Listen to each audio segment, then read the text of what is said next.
યોગ સમ્રાટ ગોપાળાનંદ સ્વામી માટે આપણે કહેવું હોય તો કહી શકાય, સાગરમાં આધારાનંદ સ્વામી લખે છે કે શ્રી હરિ જન સંત કો સુખી દેન અપાર, પ્રગટ ભય યહ ભૂમિ પર વંદહુ વારંવાર.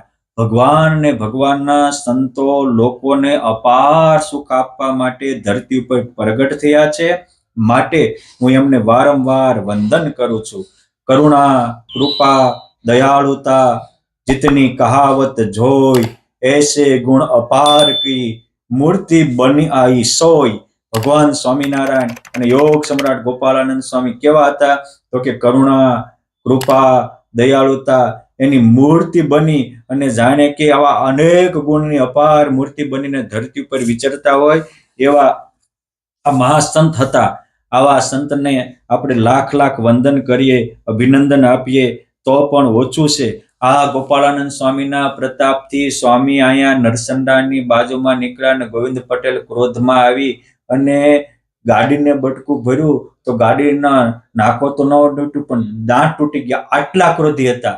પણ એક વાર સ્વામીની અમી દ્રષ્ટિ એના ઉપર થઈ તો એ કામ, ક્રોધ, લોભ બધા વયા ગયા. ટૂંક સમય પછી એક સ્વામીની અમી દ્રષ્ટિના પ્રતાપે ગોવિંદ પટેલ નરસંડાના અહીંયા વડતાલમાં ગોપાળાનંદ સ્વામીના આસને આવ્યા અને ત્યારે બીજા સંતો કહે છે સ્વામી આ ઓલો ક્રોધનું મૂર્તિમાન સ્વરૂપ. સ્વામી કે હવે તમે એની મસ્કરી કરો.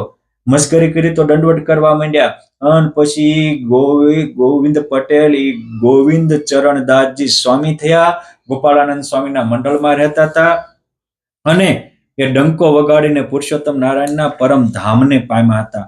આ હતા ગોપાળાનંદ સ્વામી. આચાર્ય પ્રવર શ્રી રઘુવીરજી મહારાજ આચાર્યોદય ગ્રંથમાં ગોપાળાનંદ સ્વામીની વિશેષતા વર્ણવતા કહે છે કે જાણ્યા સમર્થ ગોપાળ સ્વામી, સાચે સાચા તે અંતર જામી.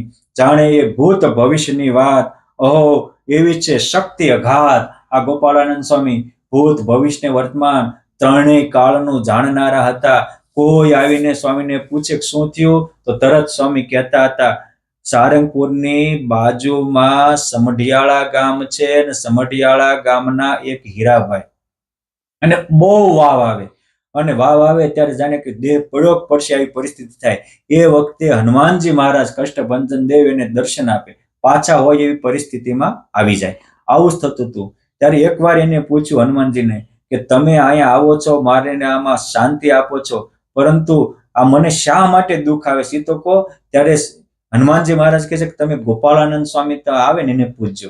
પછી ફરીને કષ્ટ પડ્યું ત્યારે ગોપાળાનંદ સ્વામી દિવ્ય રૂપે દર્શન દીધા. પૂછ્યું કે આ મારે દુઃખ શા માટે આવે છે ત્યારે ગોપાળાનંદ સ્વામી કહે છે કે પૂર્વ જન્મમાં તમે વાણિયા હતા અને ભગત હતા, પણ વાણિયા હોવાથી વેપાર કરતા ત્યારે ગરીબ ખેડૂતોને શોષી લેતા હતા. એ પાપે કરીને તમે ગરીબના દિલને દુખાયું હતું એટલે આ તમને હૃદયનું દર્દ થયું છે. અને તમે ગુરુદેવ રામાનંદ સ્વામીની સેવા કરી હતી, એના પુણ્ય પ્રતાપે તમને અહીંયા ભગવાનના સંતોના બેસણાવ્યા નજીકમાં જન્મ મળ્યો છે. અને એ પુણ્ય પ્રતાપે તમે આ વખતે સારંગપુરમાં આવ્યા અને તમને અમારો ભગવાન સ્વામિનારાયણનો આશરો થયો છે. એટલે પૂર્વે રામાનંદ સ્વામીની સેવાથી આ ઉત્તમ પ્રાપ્તિ થઈ છે અને ધંધામાં ખોટું કર્યું એના લીધે એનું આ દુઃખ ભોગવવું પડે છે. સ્વામી હવે આમાંથી મુક્તિ અપાવો. ત્યારે ગોપાલ સ્વામી કે હવે આવતા હોમવારે તમને અતિશય આ વાવ આવશે અને એ વખતે અમે અનંત મુક્તો સાથે પુરુષોત્તમને લઈને તેડવા પધારશું અને ધામમાં તેડી જશું. અને સ્વામી બોલ્યા એ જ રીતે બીજા સોમવારે જયારે એને દુઃખ થયું ત્યારે મહારાજ મુક્તો સાથે ગોપાળાનંદ સ્વામી સાથે આવીને એને ધામમાં તેડી ગયા. મારે કેવું છે કે જાણે ભૂત ભવિષ્યની વાતો કે ભૂતકાળમાં તમારું આ થયું હતું અને ભવિષ્યમાં આ થનારું. આ હતા ગોપાળાનંદ સ્વામી. અમદાવાદના ડોસાતાએ અચાનક દિવાલ હોહરા નીકળી અને ઘરેથી નીકળી જાય. એના માતા પિતા ગોતતા ગોતતા વડતાલ આવે. અહીંયા ગોપાળાનંદ સ્વામીના આસને બેઠા હોય ત્યારે સ્વામીને વંદન કરીને કહે છે કે મારો ડોસો ક્યાં ગયો, અમે 10 દિવસથી ગોતીએ છીએ, મળતા નથી. ગોપાળાનંદ સ્વામી આમ જોઈને કે અત્યારે ડોસા તાય તમારા બદ્રિકાશ્રમમાં 6 મહિના સુધી તપશ્ચર્યા કરવા ગયા છે, નરનારાયણ ભગવાનની સાનિધ્યમાં બેઠા છે. 6 મહિના પૂરા થશે, આ 10 દિવસ ગયા, હવે 5 મહિના ને 20 દિવસે પાછા વડતાલ આવશે.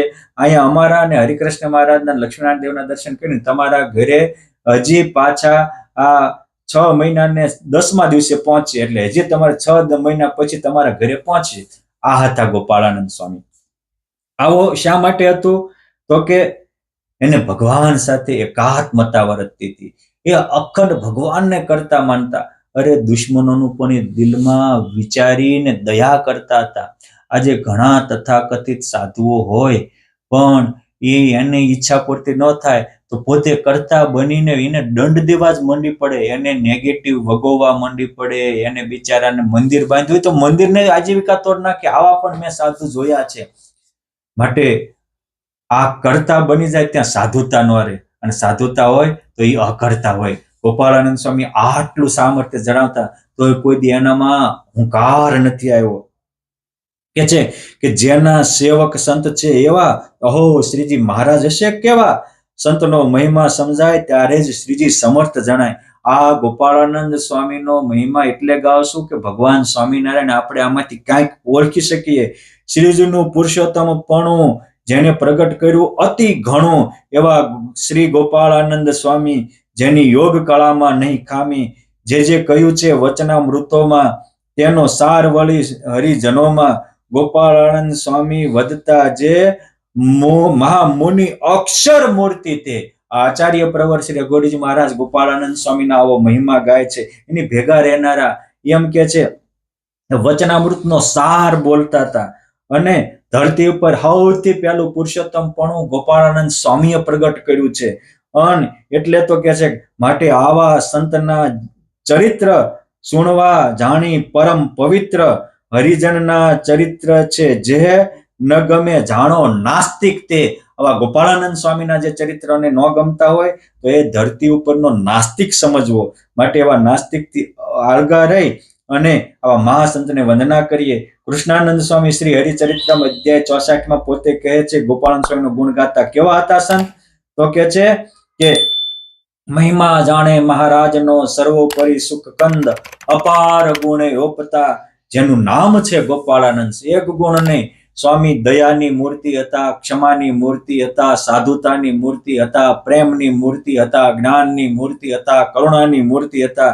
મેં હમણાં જ કહ્યું ને, આધારાનંદ સ્વામી લખ્યું કે કરુણા, કૃપા, દયાળુતા जितनी कहावत जो, ऐसे गुण अपार कीर्ति, મૂર્તિ બની આયે 100. આવી પુરુષોત્તમ નારાયણની આ ગોપાળાનંદ સ્વામી મૂર્તિ હતા. અને સ્વામી એટલે જ કૃષ્ણાનંદ સ્વામી કહે છે કે અવતાર સમ અવતારીના છે સંત મોટા સુખ કંદ, તારા છુપાઈ સૂર્યથી. કવિ કહે છે કૃષ્ણાનંદ જેમ સૂર્યના પ્રકાશમાં તારાઓ છુપાય એમ પુરુષોત્તમ નારાયણના ગોપાળાનંદ સ્વામીના પ્રકાશમાં, પુરુષોત્તમ નારાયણના પ્રકાશમાં સ્વામીની સામર્થ્ય ઢકાણીથી. નકર સ્વામી હાલતા ચાલતા નેક્સ્ટ પુરુષોત્તમ નારાયણ કહી શકાય એવા સમર્થ હતા.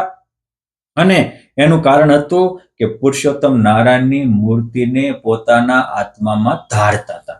આપણે પણ પુરુષોત્તમ નારાયણની મૂર્તિને ધારી અને મહાન બનીએ. દેહધારી મટીને મૂર્તિધારી થશે, દેહરૂપ મટીને ભગવદ રૂપ થશે. એ જ બોલે ને બ્રહ્માંડો ડોલે એવો સમર્થ થાય છે. એટલે તો ગોપાળાનંદ સ્વામી કહેતા કે જેવા પુરુષોત્તમ નારાયણ અક્ષરધામમાં છે એવા જ આપણા આત્મામાં છે. માટે આપણો ધામ પણ અક્ષર રૂપ છે, આપણો આત્મા પણ અક્ષરધામ છે.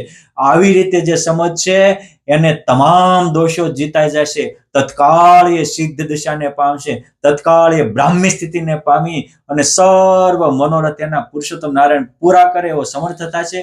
આ ગોપાળાનંદ સ્વામીની સ્થિતિને સમજણ આપણામાં પણ પ્રાપ્ત થાય એવી સ્વામીશ્રી અને સર્વે મુક્તો અને મુક્તોના ધણી પુરુષોત્તમ નારાયણના પાવન ચરણોમાં પ્રાર્થના. જય સ્વામિનારાયણ.